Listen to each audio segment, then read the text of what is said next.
10년 전 당시 사귀던 여친과 우리 집에 있을 때 그녀의 휴대전화가 울렸어.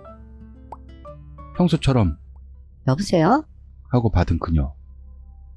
점점 의아한 표정으로 변해가는 중 내 쪽을 보고 고개를 갸웃거리거나 하면서 그래서 왜 그러냐고 물었더니 휴대전화 마이크를 막고 잘 모르겠으니까 좀 받아봐. 라고 하는 거야. 내가? 생각했지만 받아봤지. 여보세요? 하면서. 그러자 전화의 상대가 아, 바꿔줬구나. 고이치군? 내가 맞게 전화한 거구나. 다행이야, 바꿔줘서. 여자가 받아서 깜짝 놀랐어. 하고 말해오는 거야. 젊은 여자의 목소리였어. 그렇지만 나는 고이치라는 이름이 아니라서 누구한테 건 거예요? 라고 물어봤지. 그러자 상대가 네? 고이치군이잖아. 목소리도 똑같은데? 응? 이라고 해. 그래서 말이야. 아, 잘못 걸린 전화구나 생각해. 잘못 거셨습니다. 그럼 하고 전화를 끊었어. 여친에게도 잘못 걸린 전화 같다고 말했지. 그랬더니 다시 전화가 울렸어. 번호도 똑같은. 또 오냐? 생각했어도 다시 한번 설명하려고 내가 받았어. 지금부터는 그 대화 내용이야. 여보세요? 왜 끊는 거야? 아니, 나는 고이치가 아니니까요. 그리고 내 전화도 아니고요. 에? 왜냐면 어제 꿈에서 알려줬잖아, 이 번호. 네? 꿈? 꿈이라니 뭔 말이에요? 아마 착각이겠죠. 그러니까 목소리가 똑같다니까. 어제 듣고 나서 바로 깨서 전화번호 적어놨어. 아무리 그래도 난 모르는 일이에요. 하지만 고이치군이 알려줬으면서. 그러니까 나는 고이치가 아니라니까. 그럼 신고가 되죠. 에? 친구가 돼달라니 의미를 알 수가 없었어. 그래서 내가 네? 왜요? 했더니 고이치군이 알려준 번호로 걸었더니 그쪽이 받은 거야. 그러니까 바로 그건 거야. 우리 잘 지내요. 이거? 이상한 인간이야. 위험해. 아, 저는 안 되겠습니다. 왜요? 모처럼 고이치군이 알려줬는데. 그러니까요. 나는 고이치군이라는 사람 알지도 못하고요. 그리고 이 전화 여친 거라고요. 하고 전화를 끊었어. 옆에서 보고 있던 여친에게도 이 대화 내용을 알려줬어. 그리고 무섭다며 끝. 그 뒤로 한동안 오는 번호를 경계했는데 아무 일도 없었어. 이상이 10년 전 19살 때 이야기. 그리고 1년이 지나서 내가 20살 때 친구들이 제발 휴대전화 좀 사라고 불평들이 많아서 마지못해 나도 휴대전화를 샀어. 여친하고도 계속 사귀고 있었고 고이치군에 대한 이야기도 특별히 나오지도 않았어. 그러던 어느 날 드라이브 중에 내 휴대전화가 울리기 시작했어. 모르는 번호잖아. 생각은 했어도 그냥 받았어. 여보세요? 하고. 그러자 전화 너머에서 고이치군? 드디어 조수석이 여친에게 입모양으로 고이치 하고 전했지. 무서워하는 그녀. 나도 쫄았으니. 겁을 먹으면서도 잘못 꼬셨습니다 하고 바로 끊었어. 무섭다며 여친하고 서로 이야기할 틈도 없이 다시 울리기 시작하는 휴대전화. 아까 그 번호야. 무서우니까 그대로 놔뒀지. 하지만 끊이질 않아. 여친도 받아보지 그래? 설마 바람 피우는 거야? 라는 말까지 들었어. 마지못해 받았지. 어쩔 수 없잖아. 지금부터는 그 통화 내용. 여보세요? 이제야 받았네. 왜 그러시죠? 고이치군이 또 전화번호 알려줬어요. 무슨 말이에요, 그게? 난 그 이름 아니거든요? 그래도 나랑 한번 얘기했었잖아요. 소름이 돋았어. 너무 무서웠지. 무엇보다 상대의 그 즐거운 듯한 느낌이 섬뜩했어. 그래도 말려들면 지는 거라고 자신을 분발시켰어. 아, 그렇구나. 맞네. 그래서 무슨 용문데요?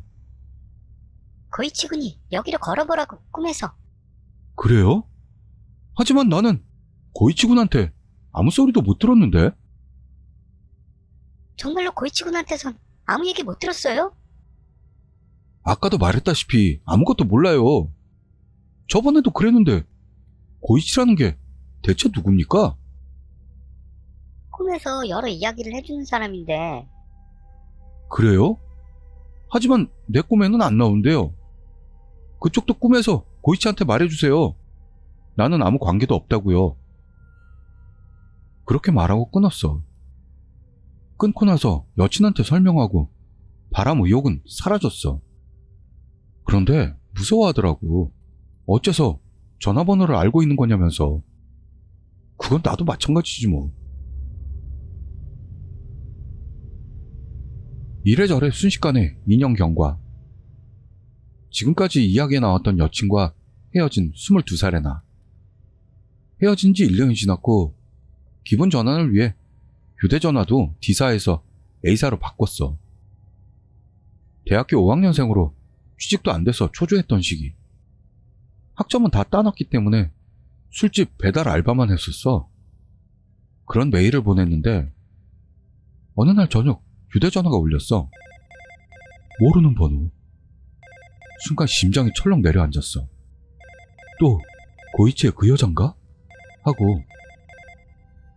하지만 저번에 전화 받았을 때 고이치 여자라는 이름으로 전화번호를 등록하고 수신 거부 리스트에도 넣어놨었거든. 무엇보다 단골들한테 전화가 오는 일도 많아서 받았어. 여보세요? 하고 활기차게. 근데 거기에서 들려온 목소리는 스낵 마마의 술에 취한 목소리나 사장의 담담한 목소리도 아닌 오랜만이에요. 나 기억나요? 맞아. 그 고이치 여자였어. 그 목소리야. 무서워. 뭐랄까? 무서운 이야기를 듣고 신물이 올라온 느낌? 나만 느끼는 느낌일지도 모르지만 불안할 때의 기분 나쁨을 느꼈어. 그래도 용기를 쥐어짜서는 누구세요? 하고 물어봤지. 지금부터는 그 통화 내용. 저 기억나요? 전에도 통화했잖아요. 나예요. 미나예요. 이때 고이치 여자가 처음으로 이름을 말했어. 살짝 감탄했던 기억이 있네. 아주 살짝이지만 말이야. 참고로 고향 친구 중에 미나라고 불리는 여자애가 하나 있었어. 아니, 지금도 친하게 지내고 있어. 하지만 목소리도 전혀 다르고 머리에 떠오르지도 않았어. 그렇게 이름을 말해왔지만 미나 씨요? 잘 모르겠는데요? 모르겠다고요? 저는 고이치군이 또 알려줘서. 알겠어요. 근데 무슨 일로? 아, 역시 고이치군이 이 전화번호를 알려줘서. 그쪽은 진짜 고이치군이 아닌 거예요? 누구세요? 정말 아무것도 못 들었나요? 자꾸 미안합니다. 계속 말했잖아요. 아니라고. 난 아무것도 몰라요. 그리고 내가 전에 고이치가 아니라고 말했을 때 그쪽도 그걸 듣고 나서 친구가 돼달라고 했잖아요. 죄송합니다. 하지만 정말 알려준 거예요, 이 번호. 대체 몇 번째인지는 모르겠지만 매번 엄청 민폐거든요? 3번째예요. 이젠 그만 좀 해줄래요? 뭐랄까? 이런 장난 전화. 다른 데도 전화하는지는 모르겠는데 분명 다른 사람들도 민폐일 겁니다.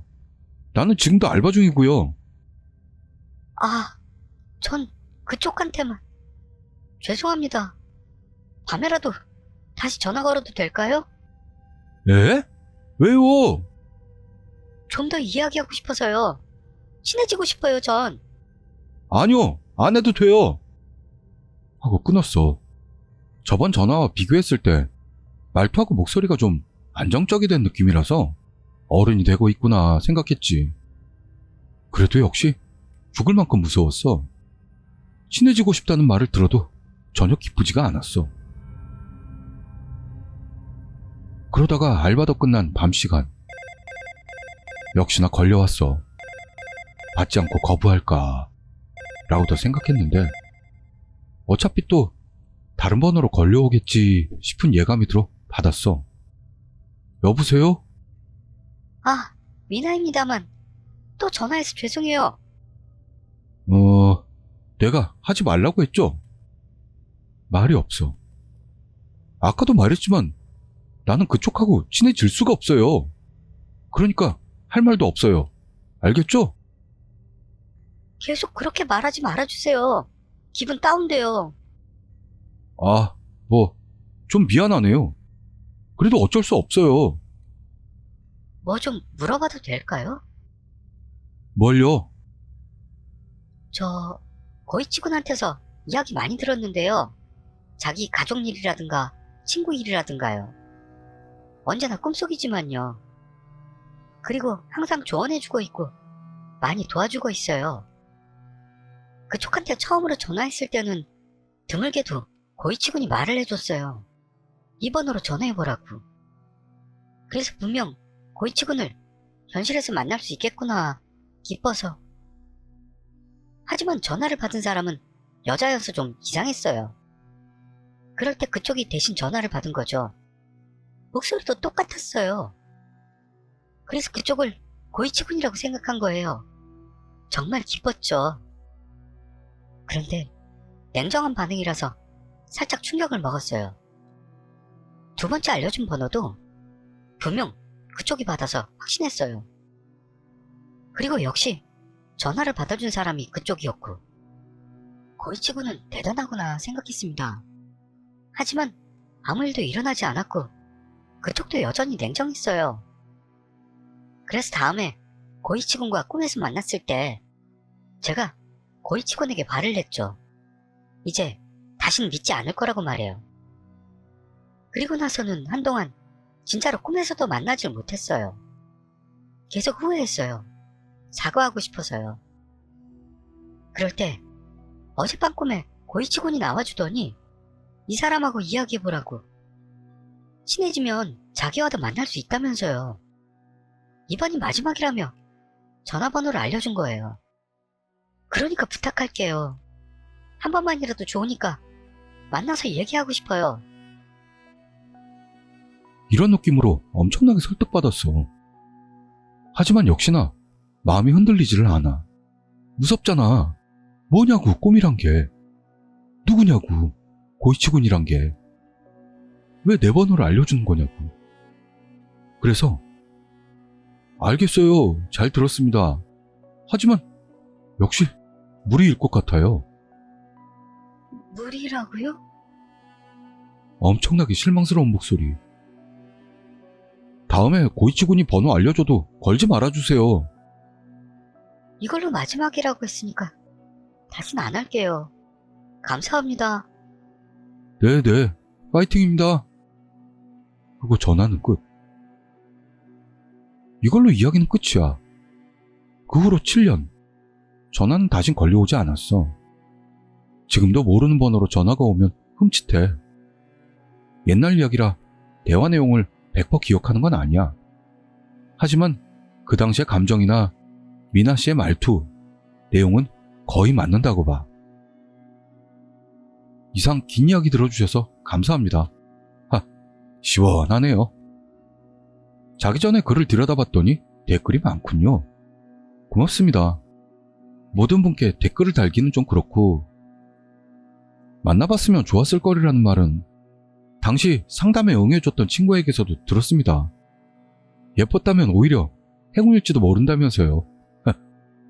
하지만 역시 섬뜩함이 강해서 그런 분위기는 될 수 없었습니다. 그리고 나도 이런 전화를 받은 적 있다 하는 분이 있다면 안심입니다. 역시 장난 전화였구나 생각되니까요. 그쪽이 더 납득이 가거든요. 안녕히 주무세요. 플레이스테이션의 고아이 샤신이라는 게임이 위험한 것 같아 무서운 사진이라는 뜻. 개발 회사에서 일하는 사람한테 들었는데 다치거나 자살하거나 한 사람들이 여럿 나왔대.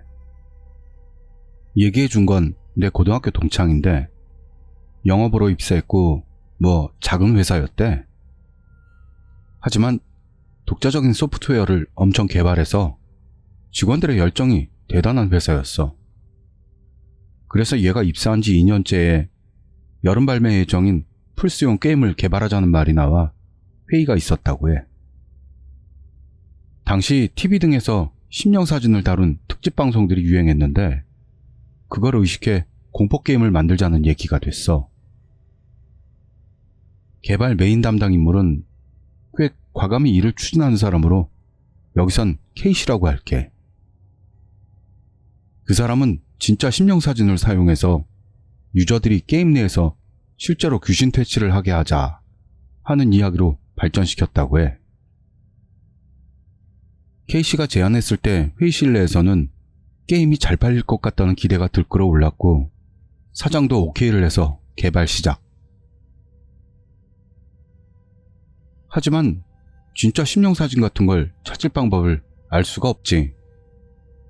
처음엔 진짜가 아니라도 괜찮지 않겠냐는 의견도 나왔는데 만약 그러면 판매세가 떨어질 거라며 K씨와 사장이 화를 냈고 진짜를 찾아오라는 명령이 떨어졌대.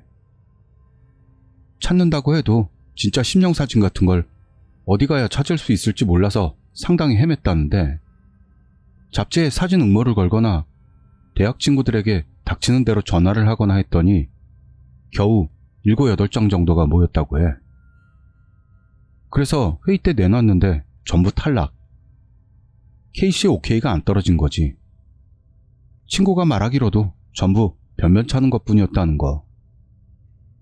그래서 심령사진을 발행하는 잡지사에 전화해서 물었고 그럼 위험한 걸 취급하는 제작회사를 소개받았어. 직접 가서 이야기를 들어보니 TV 심령 특집 방송에 나왔던 사진도 제공했다는 거. 친구는 궁금해서 사진의 출처를 물었더니 영매사를 통해 들어온 사진이라는 거야. 아무래도 여러 영매사와 계약을 맺고 있고 위험한 물건이 들어왔을 경우 사온다고 하는 거지. 사진을 확보할 수 있을 것 같아 K씨를 데리고 그 회사로 가서 이번 게임 발매의 취지를 이야기하고 계약 완료. 계약 내용은 1. 진짜 심령사진이어야 할 것. 2. 귀신 퇴치가 돼 있으면 안 된다. 3. 사진 주인의 양해를 구한 것이어야 할 것. 그래서 30장 정도의 사진을 발주하고 일단은 사진 쪽은 매조지를 지었대. 그리고 다른 하나의 문제. 어떻게 실제로 귀신 퇴치를 할 것인가 라는 이야기. 게임 시스템은 이미 결정돼 있었고 화면 가득 찍힌 심령사진을 커서로 움직여가며 귀신을 찾는다. 귀신 부분을 커서로 특정 가능하게 되면 귀신과의 전투 개시. 그리고 귀신 퇴치를 한다는 흐름이야. 이렇게 앞에 두 가지 시스템은 문제가 없었고 진짜 심령사진만 손에 넣는다면 마지막 귀신 퇴치도 액션 게임처럼 물리친다는 이야기도 나왔지만 실제 귀신 퇴치와 완전히 똑같은 방법으로 게임 안에서도 하게 만들어야 한다는 컨셉을 계속 밀고 나가자는 게 주된 이야기가 되어 사진 제공자인 영매사를 소개받았다고 해. 소개받은 영매사가 있는 곳에 가서 설명하고 귀신 퇴치법을 알려주지 않겠냐며 상담. 친구는 솔직히 이런 이야기를 꺼냈다간 영매사에게 두들겨 맞을 거라 생각했는데 어렵지 않게 승낙을 받게 돼. 영매사 이름을 감수자 명단에 올릴 것과 감수료를 지불하는 것으로 담백한 느낌이었다고 해. 덧붙여서 귀신 퇴치법은 심령사진 앞에서 인을 맺고 그때 불경 같은 걸 외운다? 마지막으로 불로 태워서 종료. 이런 느낌이었나 봐. 그래서 바로 그날부터 그걸 게임 시스템에 이식시키는 작업이 시작됐어. 인을 맺는 건 플스 컨트롤러 버튼으로 하게 됐어. 아날로그 스틱을 쓰자는 안도 나왔지만 직선으로 별을 여러 개 그리는 것 같은 움직임이어서 버튼으로 만들었다나? 엄지손가락으로 처음 세모 버튼에서 동그라미 버튼 같은 보조 버튼을 화면에 나오게 해서 인을 매정하는 느낌? 징 하는 소리도 나게 하고. 그래서 그때 영매사가 알려준 주문이 게임에서 음성으로 나오는 그런 식이었나봐. 마지막으로 불을 피우는 건 화면에서 지워지는 느낌으로 했다고 해. 시스템이 정해지게 되면 다음은 엄청 간단해서 프로그램적으로도 어렵지 않게 되고 사진이 전달돼 올 때까지 임시 화면에서 대략적으로 즐길 수 있게까지 되었다고 해. 그러는데 드디어 심령사진이 도착. 진짜 엄청난 것부터 잘 모르겠는 것까지 많았다나? 그런데 여기서 또 문제가 발생. 게임에는 스토리가 있어. 귀신 붙은 사진이 영매사인 소녀 앞에 보내져 온다. 봉투 안에는 보낸 사람의 공포 체험담이 적힌 편지와 그 원흉이 되는 사진. 그 편지를 읽은 후에 귀신 퇴치가 시작된다는 거지. 게임 속에다 무서운 소설도 넣으라는 거냐고. 그런데 도착한 사진이 너무 한쪽으로만 치우쳐 있었어. 바다나 수학여행 같은 종류만 잔뜩. 변화를 주기 위해 몇 장을 다시 받았어. 게다가 귀신을 발견하기 힘들거나 하얀 구슬? 그 오브라는 거 아닐까? 그런 게 화면 전체에 크고 작게 흩뿌려져 있어서 사용하기가 어려운 게 많았어. 숨은 그림 찾기 같은 게임이니까 말이지. 그래서 그것들도 다시 받았어. 언뜻 보기엔 아무런 사진도 아닌데 귀신을 발견한 순간 충격을 받는 그런 사진이 갖고 싶었던 것 같아. 그런 교환을 3주간 계속했다고 해. 그래서 결국 사장이 제안. 개발 시간이 너무 걸린다. 심령사진 자체는 진짜이니까 사용하기 어려운 부분은 사진 가공을 들어가라 라는. 게임 시스템적으로도 한 장의 사진에 둘셋 정도의 귀신이 바람직하고 그 이하나 화면 가득 귀신이 찍힌 것 등은 사용할 수 없는 상황이었지. 사장이 시작하라고 해서 처음에는 머뭇대던 K씨도 사진 가공을 단행했어. 필요 없는 오브는 지우고 귀신을 찾기 어려운 곳은 귀신을 확대한 뒤 색조 보정으로 눈에 띄게 만든다. 사진 한 장을 클리어하는 형태의 게임이라서 한 면의 사진 등을 간단히 하고 싶을 때는 귀신을 분명히 알아보기 쉬운 장소에 다시 배치한다. 그런 느낌으로 제멋대로 가공되었다고 해. 다만 K씨의 지시로 귀신 자체는 절대로 위조하지 않도록 결정이 됐어. 예를 들면 귀신이 적다고 느껴지는 사진에는 다른 심령사진에서 귀신을 오려내어 붙여넣기 한다. 임팩트가 없다고 느껴진다면 작게 찍힌 귀신의 얼굴을 극단적으로 당겨서 사용하는 식이야. 솔직히 디자이너들은 겁을 먹어가면서 작업했다고 해. 심령사진을 이용해 심령사진을 위조한다는 폭거. 여러 가지 심령사진을 도려내 귀신 투성의 한 장의 사진을 만드는 작업. 영가를 모독하는 듯한 기분 좋지 않은 작업으로 인해 디자이너들은 심신이 지쳐가면서 유급휴가를 받는 사람들이 속출. 여성 디자이너로 우울증에 빠져 중간에 퇴직한 사람도 있었다고 해. 그래서 작업이 엄청 딜레이되고 겨우 알파 버전이 완성. 알파, 베타, 마스터 그렇게 완성되는 흐름이래. 성우에게 인을 맺을 때의 대사를 받아 게임에 추가. 참고로 노다 준코였대. 원피스의 타시기 대령령 말이야. 심령사진, 인을 맺는 버튼 배치, 귀신 퇴치의 주문. 이 모든 게 들어간 버전이 완성. 작은 게임 회사라서 개발, 영업, 스태프 외 자사에서 아르바이트 인원을 몇 명 고용. 시간을 정해놓고 디버깅 작업이 시작되었다고 해. 버그를 찾아 고치는 것과 게임의 밸런스 등을 보는 작업이지. 밤낮 없이 디버그 작업이 지속됐고 역시 밤에 하는 작업은 무서워서 즐거운 음악을 틀어놓고 작업을 했대. 하지만 의외로 담력 시험 같은 느낌으로 야간 디버깅 작업을 희망하는 사람들이 많았다고 하네. 이변이 일어난 건 디버그 시작 후 이틀째인가 사흘째인가의 낮 시간이었던 것 같아. 6번째 화면을 클리어하던 때였대.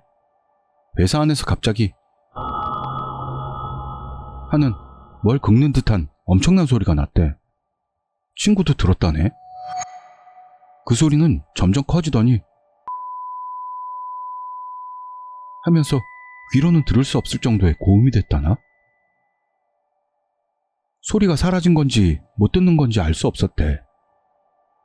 회사 내가 시끄러워졌을 때 디버깅 하던 곳에서 소리가 나서 가보니 작업 중이던 기획 담당자가 조이스틱을 쥔 채로 쓰러져 있었대. 눈을 부릅뜨고 끄극끄극 하면서 이가는 소리가 났대. 그래서 바로 구급차를 불러 병원으로. 구급차에 같이 탔던 격리 아가씨 말로는 간질발작으로 진단받았다는 것으로 그날은 진짜로 자택에서 요양하기로 했어. 그 당시에 간질발작은 포켓몬에서 일어났던 감광성 발작이라는 이미지가 개발실 내에 있어서 화면 깜빡임 체크도 행해졌다고 해. 하지만 다음날 아침 개발진이 놀랄 사건이 발생. 자택에서 요양 중이던 기획 담당자가 다시 병원으로 실려갔다는 게 알려졌어. 집으로 돌아간 후 오른 엄지손가락을 부엌칼로 잘라내버렸다고 해.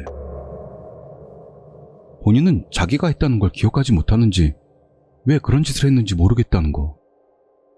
이른 아침에 아파서 일어났다가 놀랐다고 해. 개발실 사람 여럿이 저주 아니냐고 하면서 실실 웃고 있다는 게 친구는 믿어지질 않았다고 해. 너네는 진짜 무섭지 않냐고. 장난치지 말라고 했대. 그래서 최악의 분위기 속에서 디버깅 재개. 그날 밤 디버그를 하던 남자 알바생이 다시 과당. 응급실로 실려가기도 했어.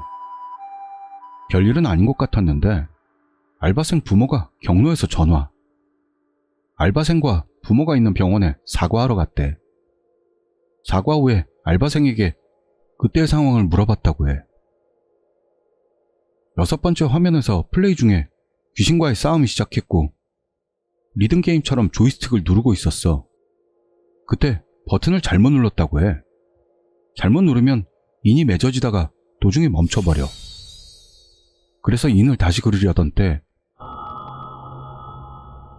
하는 소리가 나고 갑자기 눈이 보이지 않게 됐대. 눈꺼풀은 열려있는데도 전혀 보이지가 않는 거지. 그래서 완전 패닉에 빠져 뭐가 뭔지 모르게 돼서 정신을 차렸을 때는 구급차 안이었다는 거야. 그 이야기를 들은 친구는 다음날부터 3일 유급 휴가를 냈어. 그때 한잔하자고 한 가게에서 나는 여기까지 이야기를 들었어. 나는 무섭네 하면서 술을 마셨던 것 같아. 친구는 괴롭다고 말했어. 장난 아니었지. 친구가 휴가를 마치고 회사에 나가니 디버그 작업은 중지되어 있었다고 해. 알바생 이야기를 들은 사장이 스톱을 걸었다는 것. 그래서 사원 전원이 제대로 앵마기를 받고 나서 다시 시작하자는 이야기가 됐어. 신주쿠의 어느 신사에서 앵마기를 받고 회사 기둥에다 붙이는 부적도 받고 작업 재개. 그때는 6번째 그림과 8번째 그림이 위험하다고 모두 한 목소리를 냈어. 8번째 그림을 플레이하던 중 이명현상이 일어나고 코피가 멈추지 않게 된 알바생이 나왔어. 그래서 프로그래머가 6번과 8번 그림을 스킵할 수 있도록 해서 디버그 모드에 탑재. 이건 위험하다, 클리어할 수 없을 것 같다 생각할 때 셀렉트와 스타트 키를 동시 누르기 해서 한 번에 클리어해버리는 기술인 것 같아. 다시 힘차게 나오는 노다 준코의 귀신 퇴치의 주문에 용기를 얻은 사원들. 노다 준코가 별나게 숭배되고 있었다는 것. 그래서 이야기를 들은 감수인인 영매사가 앵마기를 하기 위해 회사로 방문. 중얼중얼 기도하고 나서 용모가 끝난 사진을 가지고 돌아간 적도 있었대. 여러 가지 일을 겪고 나서 베타 테스트도 끝나고 마스터 작업을 향한 최종 체크를 할 때가 됐대. 이때 사원들의 단결력은 실로 엄청났다고 해. 알바생 중에서도 인을 맺는 걸 무서워하지 않는 친구도 등장하고 마지막을 향해 모두 돌진하고 있었다는 것. 단지 K씨가 갑자기 회사에 나오지 않았다는데 제4의 희생자설이 흘러나왔어. 사실은 정신과에 다니고 있어서 일시적인 유급휴가라고 회사에서 들었다는 거. 마스터가 나오기 며칠 전 그 K씨에게서 전화가 와서 몸이 다시 좋아졌으니 오늘부터 출근하겠다고 했대. 친구는 회의를 하고 싶어서 기다리고 있었지만 오지 않았다고 해. 이상하다고 생각하면서도 일을 하던 그날 저녁. 사장이 사원들만 회의실로 불렀고 이야기를 해줬대. K씨가 어떤 역의 화장실에서 목을 메고 죽은 게 발견됐다고. 회사로 오는 방향과는 반대 방향이었고 게다가 그 역은 그 6번째 씬에 나오는 사진과 아주 가까운 장소였다는. 그걸 듣는 순간 경리 아가씨가 공포에 질린 나머지 회사에서 도망쳐 나왔다고.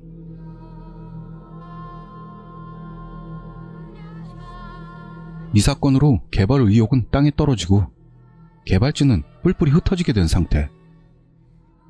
결국 게임은 발매되었지만 게임 밸런스는 엉망. 그래픽은 디자이너가 가공하는 걸 싫어해 최종 처리되지 않은 채 모르는 사람이 보면 뿜을 만한 싸구려 분위기로 6번째 그림은 난이도를 극단적으로 쉽게 해서 게임 앞쪽에 나오게끔 변경했어. 사장의 의향으로 감수를 한 사람들 이름은 지우고 스태프롤도 개발에 마지막으로 남았던 몇 명만 실리게 되었다고 해. 이 일련의 사건들을 게임을 모두 클리어한 후 오마케로 씻자는 괘씸한 이야기를 한 놈이 있었지만 개발진 전원에게 거절당하고 조용히 게임을 발매. 그 후 회사는 도산했다는 것 같아. 친구는 지금 전혀 관계없는 일을 하고 있어. 친구에게 개발 중 위험한 일은 없었냐고 물었더니 잘 때 의식은 분명한데 눈이 떠지지 않고 도저히 숨을 쉬지 못하는 경우가 있었던 것 같아. 너무 무서워서 한동안 잠도 못 잤대. 등장인물 A. 라디오 진행자 B. 어시스턴트 C. 게스트 코미디언. 오늘은 여름 심령 특집으로 코미디언 CC를 모셨습니다. 안녕하십니까, C입니다. 바쁘신 와중에 일부러 이 코너만을 위해 와주셔서 고맙습니다. 아우, 정말이에요. 10년 코너만을 위해 부르다니 뭔 일이냐고요. B씨는 웃기만 하네? 아니, 웃겨서. 뭐가 웃기냐고. CC라면 지금 정말 잘 나가는 프리랜서 예능인으로서 TV에서 보이지 않는 날이 없을 정도인데요. 예능인이 되기 전에는 제작회사에서 조연출이었다죠? 맞아요. 젊었을 적엔 조연출을 했었습니다. 에? 그럼 코미디언이 된 계기는 뭘까요? TV업계에 예전부터 동경이 있었어요. 돈네르스키 씨라고 계시잖아요. 그분이 했던 나마대 다라다라 이카세테라는 프로를 동경해서요. 그래서 나도 재밌는 방송을 만들어보고 싶어서 제작회사에 들어갔는데요. 갑자기 애송이가 프로그램 제작 같은 걸 할 수 있을 리가 없잖아요. 조연출부터라고 들어서 죽어라 하고 있었어요. 지독한 환경에서 노예처럼 열심히 했죠. 월급도 형편없고 해서 이래서 안 되겠다 싶어 취직 자리도 찾아봤는데 안 되더라고요. 뭐 배운 것도 없고 해서 어쩔 수 없이 예능학원에 들어간 느낌이랄까요. 그게 지금 회사는 터진 거군요. 뭐가 터졌다는 거야. 그래서 그 조연출 시절에 경험했던 이야기를 해주시려고 오늘 스튜디오에 와주신 거군요. 그렇습니다. 몇 가지 있다니까요. 빨리 듣고 싶어요. 그럼 원래 영감은 있어요? 초등학교 때 도깨비불 정도는 본 적 있죠. 에? 그리고 가위도 자주 들렸어요. 본가 근처가 절이라서 자주 들렸다니까요. 집이 엄청 낡아서 항상 누군가의 시선도 느꼈고요. 자다 보면 목소리도 들리고 그랬어요. 그런 집 질색이야. 질색이라고 말해도 3월 분간할 때부터 그래서 그게 당연하다고 생각하고 살았어요. 친구가 자러 왔다가 다시는 오지 않게 됐지만 나중에 들었더니 귀신이 지나다니는 길목이었다고. 그럼 친구의 마음을 이해 못할 것도 아니네요. 그럼 서로는 이쯤에 두고 경험담 부탁합니다. 그럼 먼저 예전에 자주 있던 아이돌을 심령 스팟에 보내는 방송 있었잖아요. 보신 적 있죠? 있죠. 거기서요, 아이돌이 상태가 나빠지곤 하지 않습니까? 그거 거의 짜고 치는 거예요. 그런 거 말해도 되는 거예요?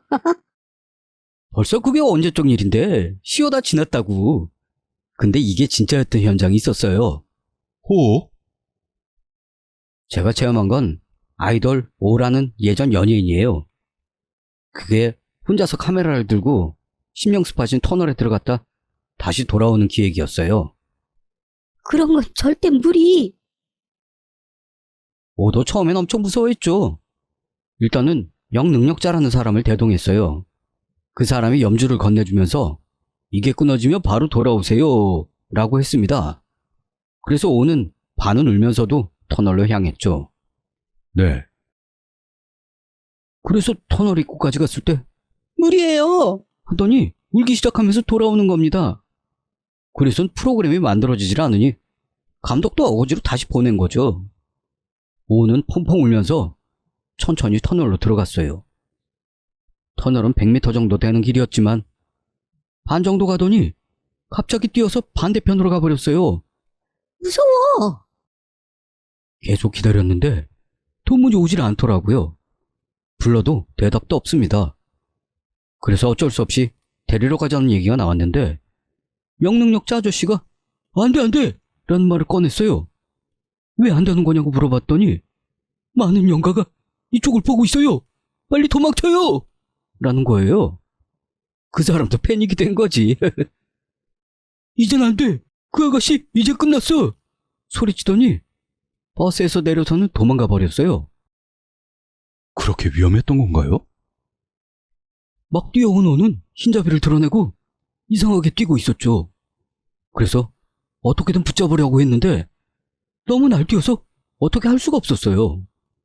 여자라고는 생각도 못할 힘으로 마구 날뛰어서요. 거기서 얼굴까지 차여서 이빨까지 나갔다니까요. 그래서요? 어떻게든 안정을 시켰는데 한동안 정신을 잃더라고요. 나중에 깨선 기억이 나질 않는다고 했어요. 기억나는 건 터널에 들어간 뒤 한가운데쯤에서 염주가 갑자기 끊어져 사방으로 날아갔대요.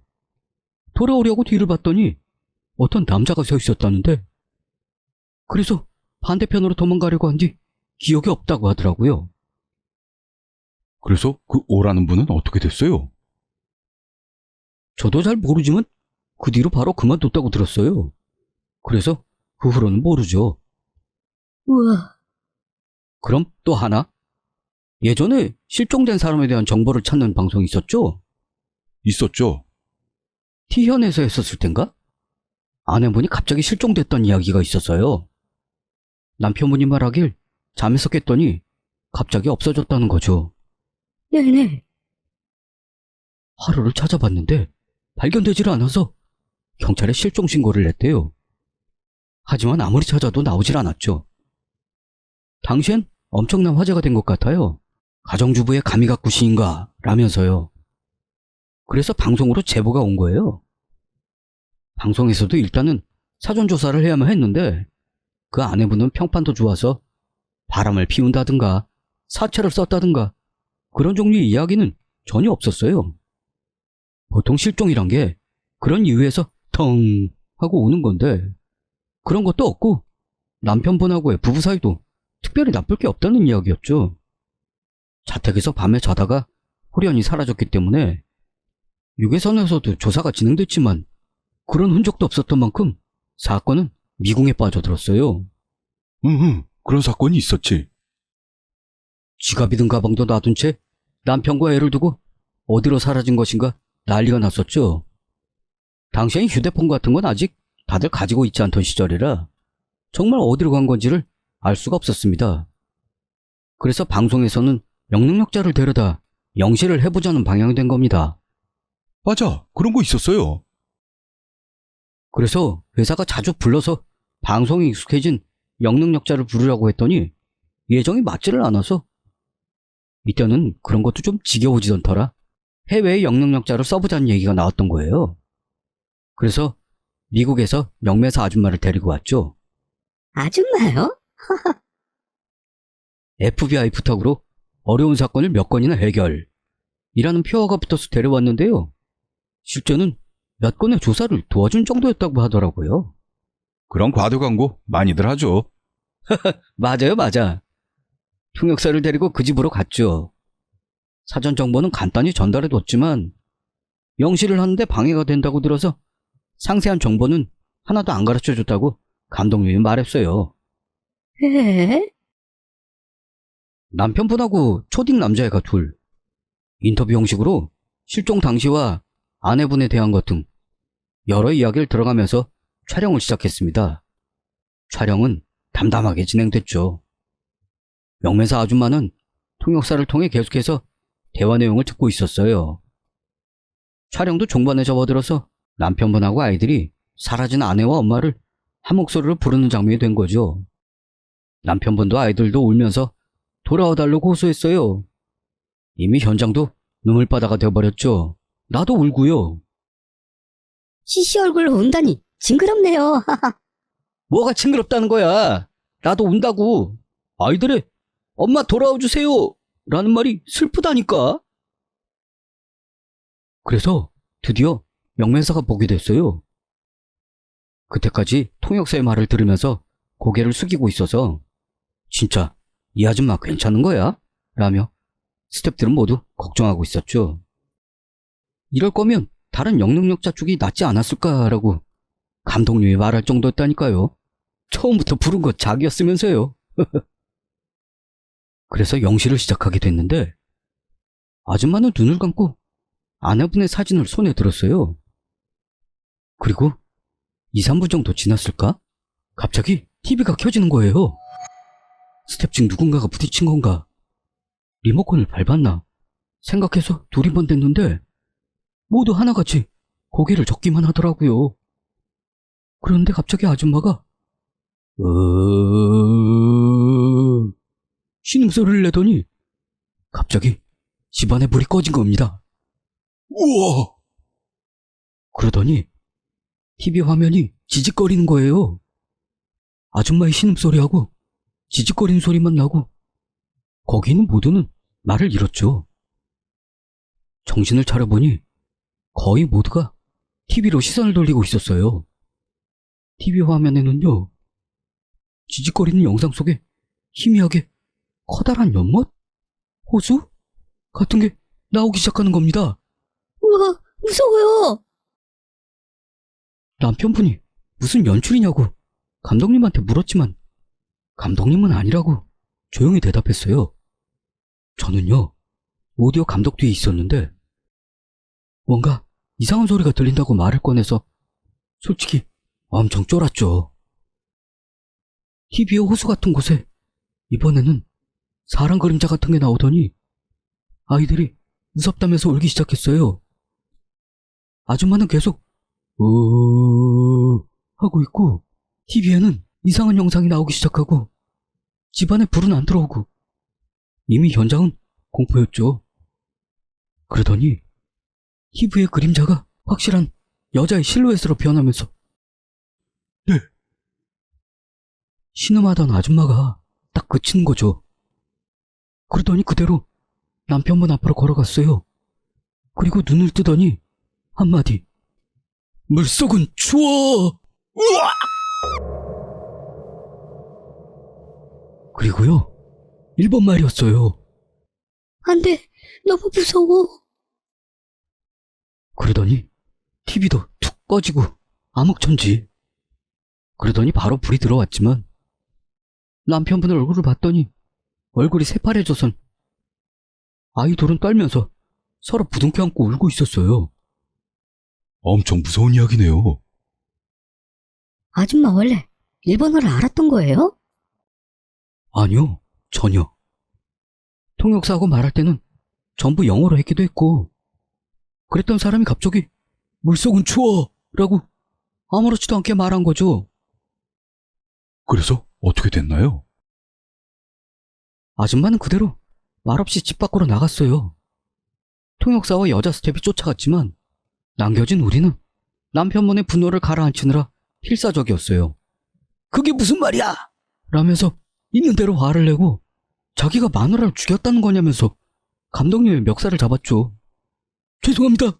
죄송합니다! 하면서 일동이 계속 사과했고 마지막으로 꺼지라는 말을 듣고 끝나긴 했지만 결국 남편분이 범인이었다는 이야기인가요? 그걸 모르겠다니까요. 경찰도 남편분을 의심했지만 말이에요. 하지만 설사 남편분이 범인이라고 해도 그런 오컬트적인 영상이 증거는 될 수 없겠죠. 방송에서도 그 호수인지 뭐였는지를 장소도 조사했지만 결국은 알 수가 없었어요. 그 후로 남편분이 체포됐다는 이야기도 들은 적 없고요. 어떻게 된 일이었을까요? 그때 촬영분이 너무 심각해서 결국 영상을 못 쓰게 됐죠. 아니, 씨씨, 이거 무섭네요. 제가 준비한 이야기 중 제일 무서운 게 이걸 것 같아요. 무서운 이야기 할 때 CC 얼굴이 제일 무서웠어요. 그만 좀 하라고. 네, 오늘의 게스트 씨씨였습니다. 애청해주셔서 감사드립니다. 다음 주에 다시 뵙죠. この番組はご覧のスポンサーの提供 대학생 때 나는 하숙집 근처에 있는 백반집에서 알바를 했다. 뭐 가게 본업 중 짬짬이로 배달 서비스도 한다는 그런 느낌으로 전화 응대나 위치 검색, 배달까지 조리 이외의 일들 거의 전부를 나 혼자 해내야 했다. 고객의 대부분은 나처럼 대학 근처에서 하숙하는 학생들로 1년이나 알바를 하는 동안 건물의 이름이나 위치는 물론 어떤 사람들이 살고 있는지 대충 알 수 있었다. 그날도 언제나처럼 여러 건의 배달을 마치고 슬슬 정리하려 할 때 가게 전화가 울렸다. 이하는 그때의 전화통화 내용. 항상 감사드립니다. 야코타이어입니다. 배달 좀 부탁합니다. 네, 감사합니다. 그럼 성함과 주소, 전화번호를 부탁드리겠습니다. 목소리의 주인의 답변은 없었다. 자기 주소를 정확히 알고 있지 않은 사람은 경험상 비교적 많았기 때문에 분명 알아보는 중일 거라고 생각해 그때의 나는 별반 신경도 쓰지 않고 대답을 기다리기로 했다. 아니나 다를까 잠시 후 야마다 요코마치 893번지 050에 라는 답변이 있어서 나도 일단 안심. 그 뒤로는 언제나처럼 주문을 받는다. 지도로 찾아보니 건물 이름으로 봤을 때 아무리 봐도 학생용 아파트 있는 곳과 일치했다. 음식을 짐칸에 싣고 스쿠터를 달려 5분 정도. 논길을 조금 들어간 곳에 그 아파트는 있었다. 꽤 큰 건물이라 멀리서 본 적은 몇 번 있었는데 근처에 갔던 건 그날이 처음이었다. 철골 구조의 4층짜리 건물로 엄청 오래된 분위기. 외관만으로 봤을 때도 낡았다는 건 한눈에 알 수 있었다. 밤 9시를 넘은 늦었다면 늦은 시간인데 불빛 하나 없었다. 솔직히 임대료 만엔이라도 여기선 살고 싶지 않다는 게 내 느낌이었다. 여기서 나는 초보적인 실수를 했다는 걸 깨달았다. 집 호수를 묻는 걸 깜빡한 것이다. 이런 실수가 있을 경우는 대개 내 휴대폰으로 손님에게 직접 전화를 넣는다든지 하지만 갑자기 모르는 번호로 특히 휴대폰으로 걸려온 전화를 받는 사람은 거의 없다. 살짝 낙담하면서도 일단 전화번호를 적은 메모를 한 손에 들고 건다. 상대편에서 전화를 받은 건 놀랄 정도로 빨랐다. 여보. 관리실로 오세요. 그 엄청나게 빠른 대응은 좀 섬뜩했지만 일단 감사 인사를 하고 금방이라도 부서질 것 같은 문을 열고 현관 안으로 들어섰다. 어둡다. 먼 길에서 달리는 자동차 소리가 들릴 정도의 정적. 사람의 기척이 전혀 없다. 좌우로 문이 늘어서 있는 복도가 이어지고 복도의 형광등은 들어와 있지 않다. 스위치를 찾을 틈보다도 빨리 배달을 마치고 돌아가고 싶다는 그런 느낌이 강했기 때문에 그대로 안쪽으로 나아가 관리인실 문을 두드린다.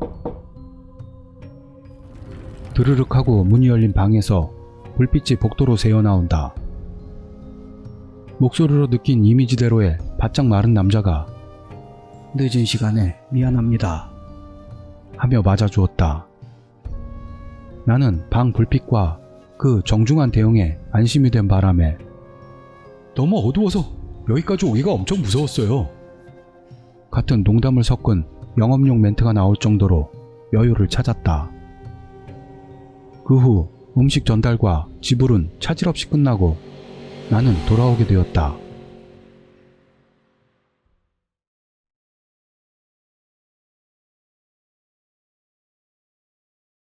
그때부터 폐점 시간인 밤 10시까지는 점장과 잡담을 하면서 청소와 정리를 한 후 그날의 매상을 체크하는 언제나의 흐름으로 돌아왔다. 주문을 받은 전표를 대조해가며 계산기를 두드리는데 2,000엔 이상의 매출이 부족했다. 10엔 언저리의 차액은 덜어 있어 내가 채워넣은 적은 있었지만 이 차액은 너무 크다. 옆에서 정산을 지켜보던 점장도 짐작 가는 데 없어 라며 고개를 갸웃대고 있었다. 지폐 한 장 떨어뜨리는 일은 있을 수 있어도 금액이 너무나 어중간해서 그날 배달을 돌았던 전표 액수와 차액을 다시 대조해 나간다.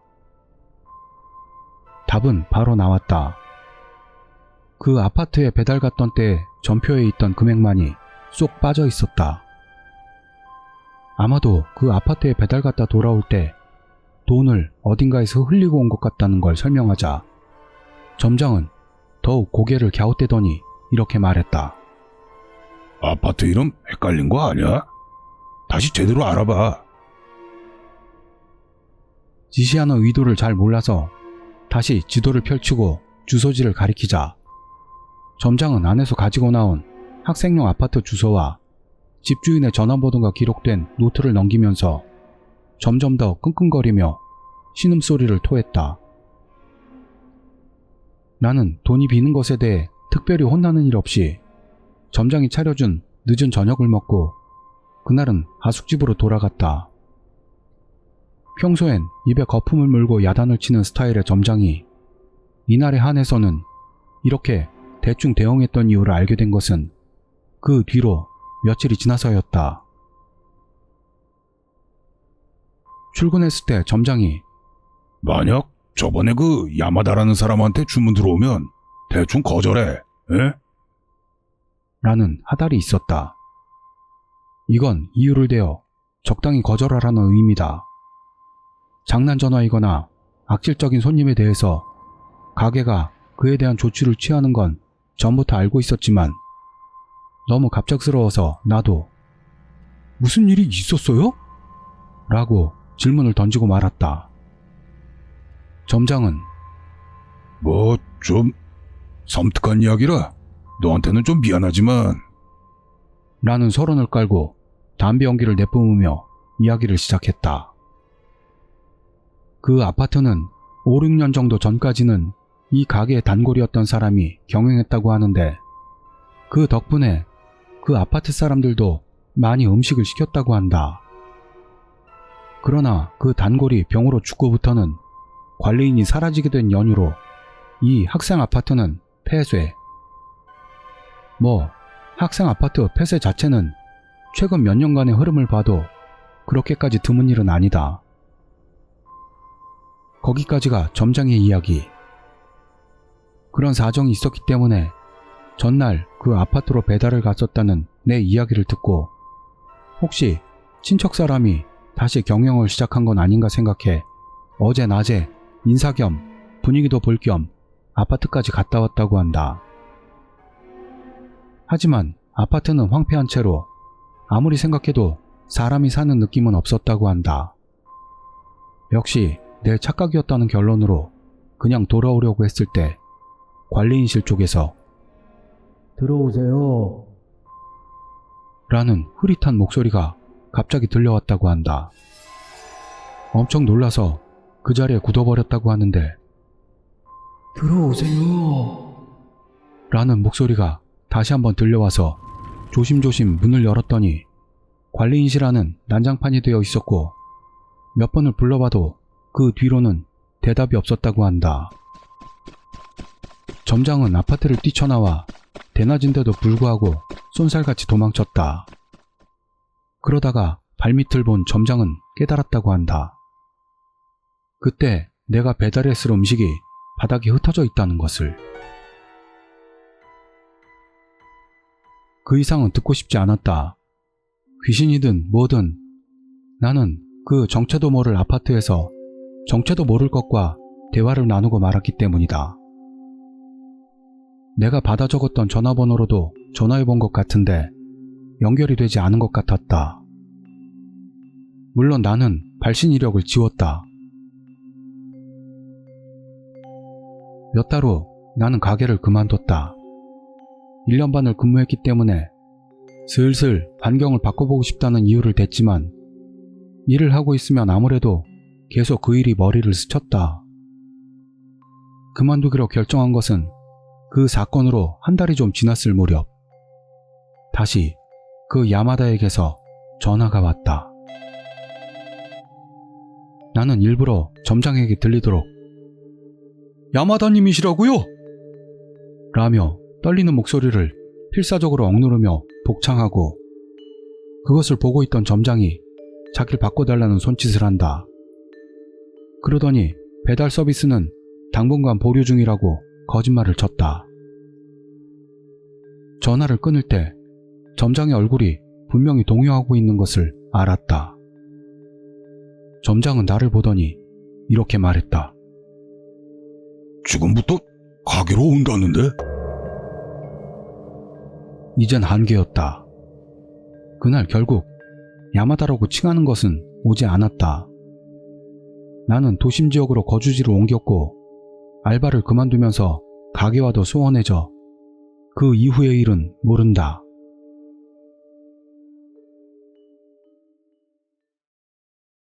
Fly me to the moon. 저는 변두리에 지어진 전형적인 신흥주택단지에 사는 40대 전업주부입니다. 남편은 일반 회사원이고 아이는 없습니다. 이곳에 산 지도 그럭저럭 5년 정도 되어 가는데 이웃분들도 모두 좋은 분들만 계셔서 길에서 우연히 마주쳐도 항상 웃는 얼굴로 서로 인사를 나누고 주민자치회에서 길거리 청소를 할 때도 많은 분들이 참가하여 서로 돕고는 합니다. 그 중에서 특히 옆집에 사는 S씨는 온화하고 어딘지 모르게 기품이 있는 사람이었습니다. 제 나이와 비슷해 보였고 고령의 아버지를 모시고 둘이 살고 있었습니다. 원래는 남편도 있었던 것 같은데 지금은 혼자인 듯 보였습니다.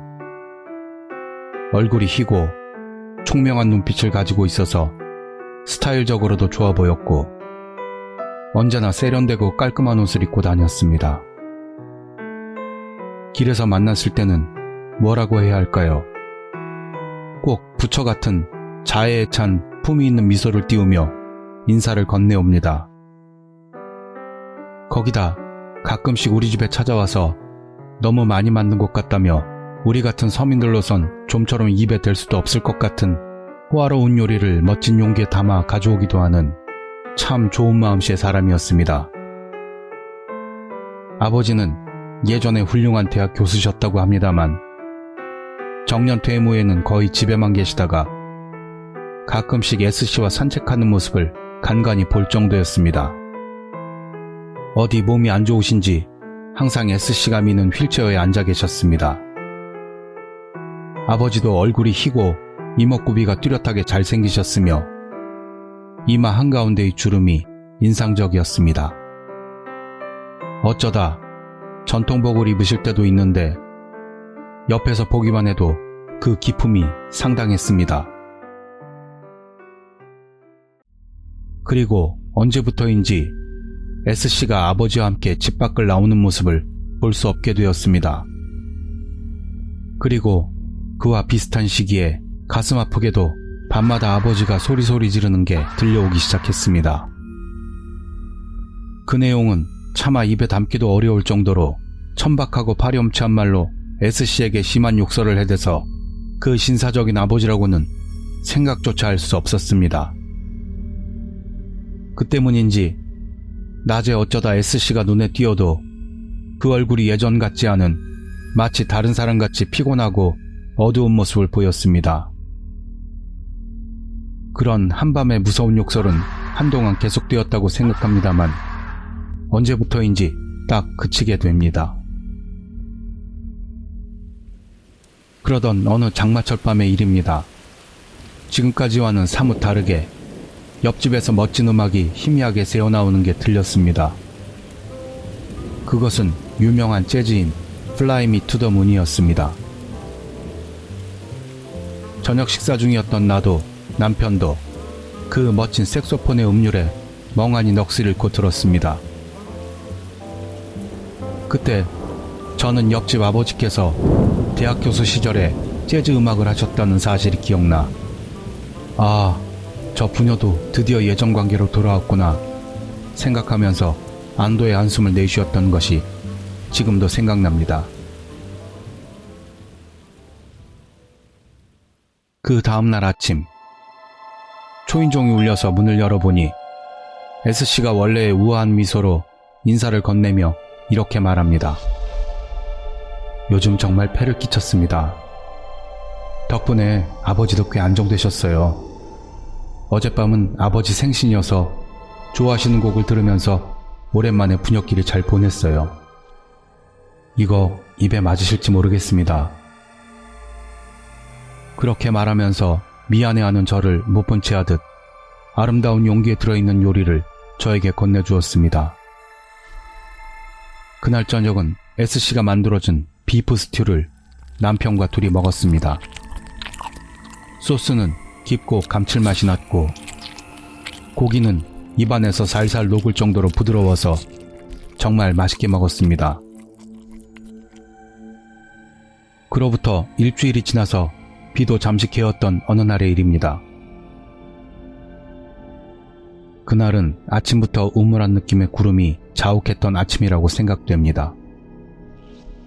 월요일이라서 저는 지정된 봉투에 넣은 타는 쓰레기들을 한 손에 들고 쓰레기장까지 걸어서 가고 있었습니다. 그런데 앞쪽에서 여자가 걸어가고 있습니다. S씨였습니다. 양손에 검은 쓰레기 봉투를 들고 무거운 듯 비틀거리며 걷고 있습니다. S씨! 일전에 그 스튜를 담은 용기도 아직 돌려주지 않아서 나는 S씨를 불렀습니다. 하지만 제 목소리를 못 들은 건지 S씨는 삼거리 귀퉁이에 있는 쓰레기장의 문을 열고 그 안에다 봉투를 넣었습니다. 그리고 문을 닫더니 빠른 걸음으로 집으로 걸어가기 시작합니다. 마주칠 때 인사를 건넸지만 옆눈으로 저를 슬쩍 보기만 할 뿐 그대로 가버립니다.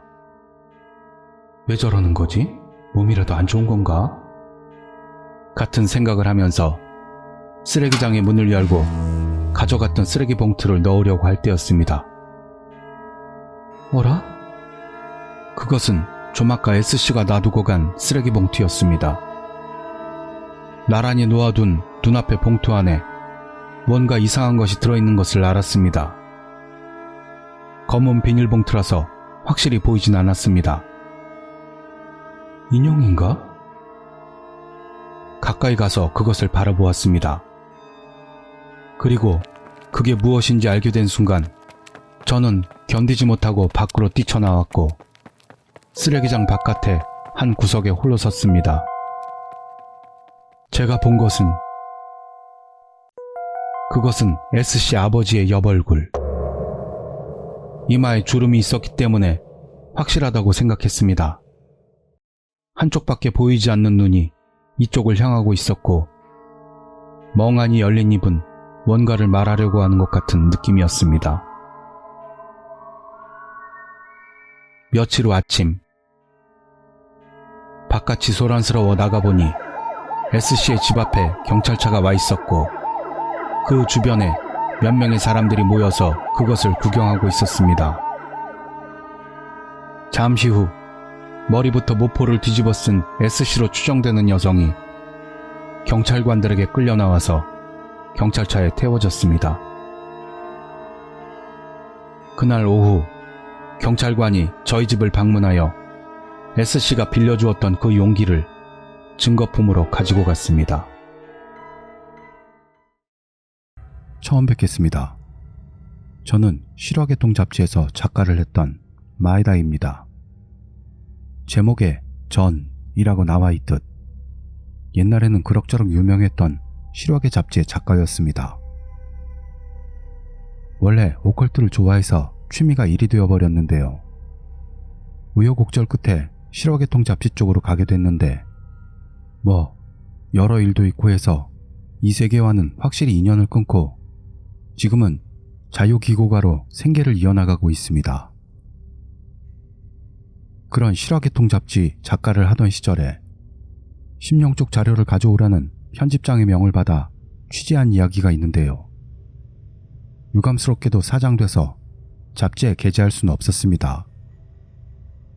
하지만 사장된 소재를 그대로 두는 것도 좀 그래서 이 자리를 빌려 세상에 내놓을까 생각한 참입니다. 사장된 이야기라는 전제를 두고 있기 때문에 그다지 내용에는 기대하지 마시고 가볍게 들어주신다면 좋겠습니다. 현재 한간을 떠들썩하게 만들고 있는 여성을 향한 성적 가해 문제. 선배 괜인을 위해 후배 괜인이 여성들을 성관계 목적으로 술자리에 참석시킨 일 등이 세상을 떠들썩하게 만들고 있습니다. 그런 이야기는 빙산의 일각으로 실제로는 거의 모든 여성이 울며 겨자 먹기로 잠자리 드는 경우가 대부분이라고 볼 수 있죠.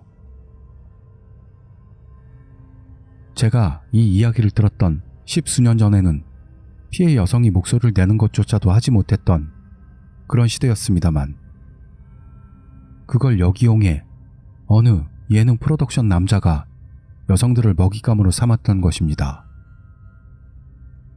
그 남자의 이름은 시가사키였고 표면적으로는 예능 프로덕션의 스카우터를 자칭하고 있었는데요.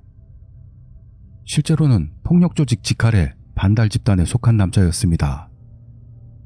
이 시가사키라는 남자는 여자들을 모델이나 탤런트를 빌미로 스카웃을 하는데 제대로 된 모델이나 탤런트로 양성할 이유도 없고 성매매업소나 AV 업계에다 넣고 여성들을 타락시키는 겁니다.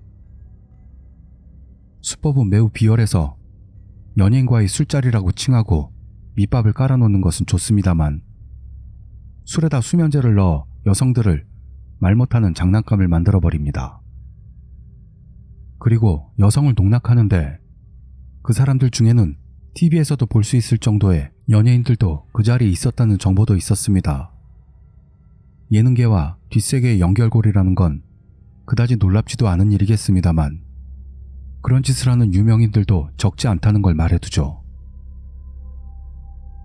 시가사키 자신은 그런 비열한 방법으로 여성을 마음껏 농락한 뒤 그 모습을 촬영한 비디오를 미끼로 여성을 위협하여 아까 말한 것과 같은 업계에 보내는 비즈니스를 아무렇지도 않게 하고 있었습니다. 그것만으로는 만족하지 못하고 시가사키는 반달 집단의 패거리들을 이용해 야심한 밤 인적 없는 곳에 있는 커플을 찾아내 폭행하고 남자의 눈앞에서 여자를 능욕하는 행위도 하고 있었던 겁니다. 시가사키라는 남자의 본질은 악 그 자체였고 선천적인 폭력성이 가득 차 있었다고 해도 과언이 아닙니다. 실제로 시가사키를 만난 적도 있었는데요. 한편으론 인격자를 가장하고 있었으면서도 결국이라고 할까요? 어딘가에서 스며나오는 광기가 엿보였던 걸 기억하고 있습니다. 그것뿐만이 아니라 시가사키라는 남자는 굉장히 교활해서 못된 꾀를 부리는 인간이었습니다. 또 위험에 대한 후각이 남달리 뛰어난 곳이 있었고요. 예를 들면 경찰의 가택 수사라든가 그런 것을 사전에 감지한 능력이 있었습니다. 그런 의미에서도 짐승 같은 남자라고 표현하는 게 적절할까 싶기도 합니다. 그는 본능대로 행동하는 듯한 곳이 많이 있었습니다. 그런 시가사키입니다만 먼저 결론부터 말씀드리자면 이미 이 세상 사람은 아닙니다. 그는 살해당했습니다. 이 이야기는 그 반달 집단 중 한 사람인 시가사키의 마지막 순간까지 함께 있었다는 남자에게서 직접 들었던 이야기가 되겠습니다. 그날 시가사키는 후배 둘을 데리고 언제나처럼 커플을 찾아다녔습니다. 후에 증인이 된 남자를 후배 A라고 할까요? 남의 소중한 걸 눈앞에서 빼앗는 순간이 제일 즐겁다. A 말로는 시가사키 생전에 입버릇이었다고 합니다만 그 말대로 평소부터 범행에 흥미를 느끼고 있었다고 합니다. 그날은 1시간 정도를 차로 돌며 사냥감을 찾아봤지만 좀처럼 찾을 수가 없었답니다. 차를 운전하고 있던 A는 시가사키의 명령으로 외곽의 캠프장 부근을 목표로 했습니다. 아무래도 시가사키는 캠프장에 와 있는 커플을 노릴 예정이었던 것 같습니다. 도심에서 고속도로로 올라타 1시간 정도를 달려 모 캠프장 근처까지 도착했습니다. 밤 산길이라서 마주쳐 지나가는 차량은 거의 없습니다. 그런 일행의 눈앞에 한 대의 자동차가 눈에 들어왔습니다. 20대 초반으로 보이는 여성이 차량의 보닛을 열고 들여다보고 있었던 겁니다. 시가사키는 여성의 차량 앞에 차를 세우도록 후배에게 지시했습니다. 남자가 없는 게 유감스럽긴 하지만 산속에서 여자를 돌려먹는 것도 나쁘지 않지. 하고 입맛을 다시며 말했다고 합니다. 여성의 앞에 차를 세우고 어디까지나 도와주러 온 척을 하고 다가갔습니다. 여성은 처음엔 경계하면서도 갑자기 차가 멈춰버린 일, 휴대폰이 터지지 않아서 어려움을 겪고 있다는 일 등을 후배에게 전하고 후배는 자기들이 근처 캠프장까지 데려다 주겠다고 제안했습니다. 그 제안에 여성은 기뻐하면서 시가사키의 차에 올라탔습니다. 여성은 조금 기가 셀 것 같으면서도 단정한 얼굴에 스타일도 시가사키 취향이었다고 합니다. 시가사키는 여성을 난폭하게 밀어 넘어뜨리자 여성이 날뛰는 모습을 보며 흥분하는 것 같았습니다. 시가사키는 여성을 몇 차례 때렸습니다. 울부짖는가 싶더니 체념한 것처럼 얌전해졌습니다. 그런 모습에 시가사키가 별거 없네. 좀 더 울부짖어봐. 라며 여성의 얼굴을 손바닥으로 때렸습니다. 시가사키는 웃으며 여성 위에 올라타게 되었고 자기의 바지 벨트에 손을 가져갔을 때였습니다.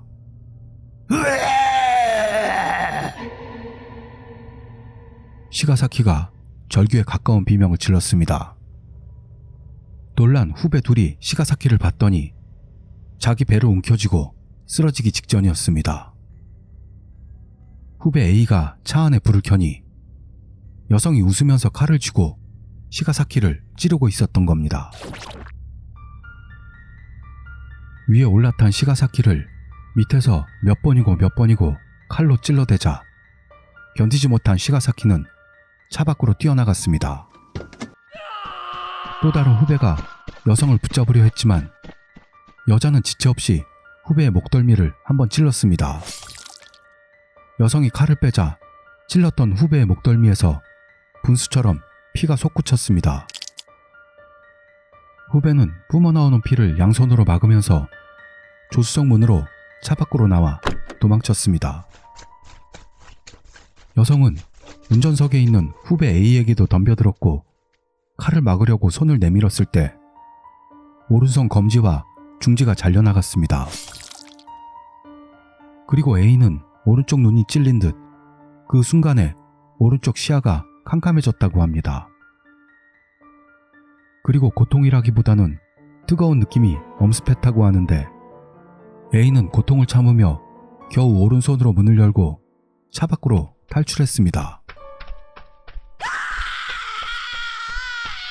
여성은 계속해서 괴성을 지르면서 차에서 내리더니 몸부림치며 괴로워하는 시가사키를 계속해서 칼로 찔렀습니다만 죽었는지 시가사키는 꼼짝도 하지 않게 되었습니다.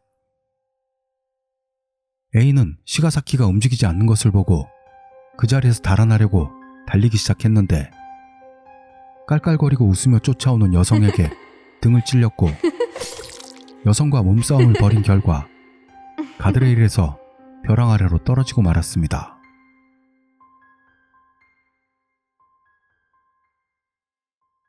벼랑 아래로 떨어진 후배는 다음날 아침 일찍 의식이 돌아왔습니다. 꽤나 밑에까지 굴러내려온 것 같았습니다만 운도 좋게 다리는 부러지지 않아 스스로 기어 올라올 수 있었다고 합니다. 전날에 현장으로 돌아왔더니 시가사키와 다른 후배의 시체는 없었고 시가사키의 차만이 남아 있었습니다. 현장에 대량의 혈흔만 남긴 채로 말이죠. 후배는 시가사키의 차를 그대로 운전해서 혼자서 돌아왔다고 합니다. 자기들이 지금까지 했던 일을 생각하면 경찰에 신고할 수도 없었고 또한 지난밤 있었던 일을 이야기하면 자기가 의심을 받게 되지 않을까 라는 공포로 인해 경찰에는 알릴 수도 없었다고 합니다. 후배는 오른쪽 눈과 오른쪽 손가락 2개를 잃었으나 다행히 생명에는 지장이 없었습니다. 상처가 아물었을 무렵 후배는 차에 남아있던 블랙박스 영상을 확인했다고 합니다. 영상에는 그 여성의 차가 길가에 서 있는 게 나오고 있었는데 그 부분을 보고 후배는 입이 벌어졌습니다.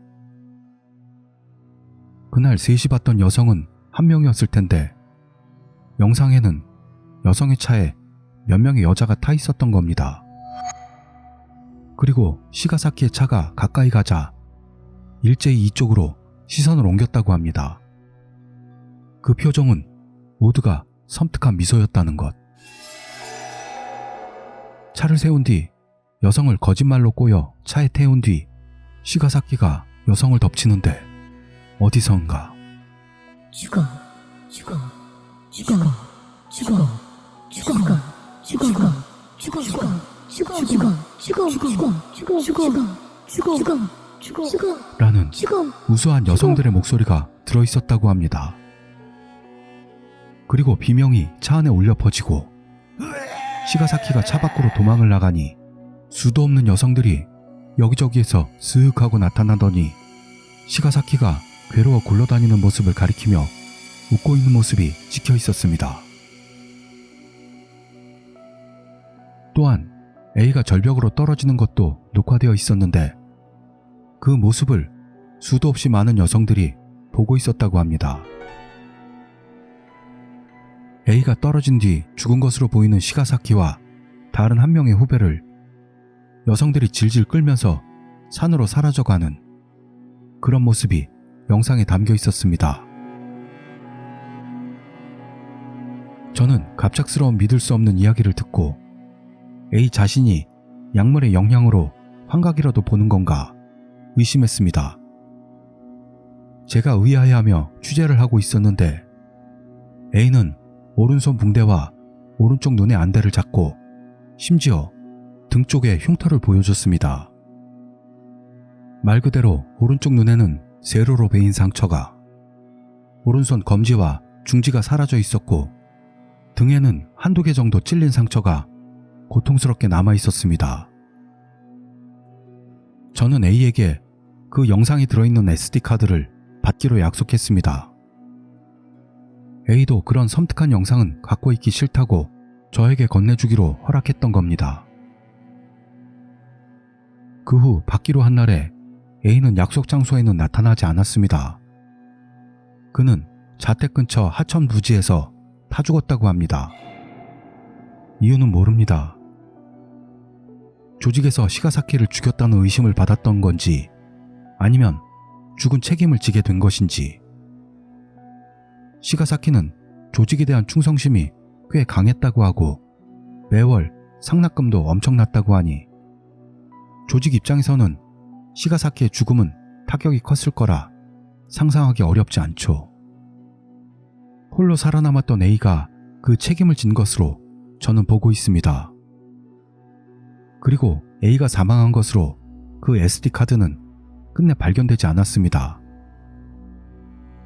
A와 친분이 있던 사람들에게도 묻고 돌아다녀 봤지만 오히려 그게 제 신변의 위험으로 이어지게 되어 최종적으로 SD카드는 단념할 수밖에 없었습니다.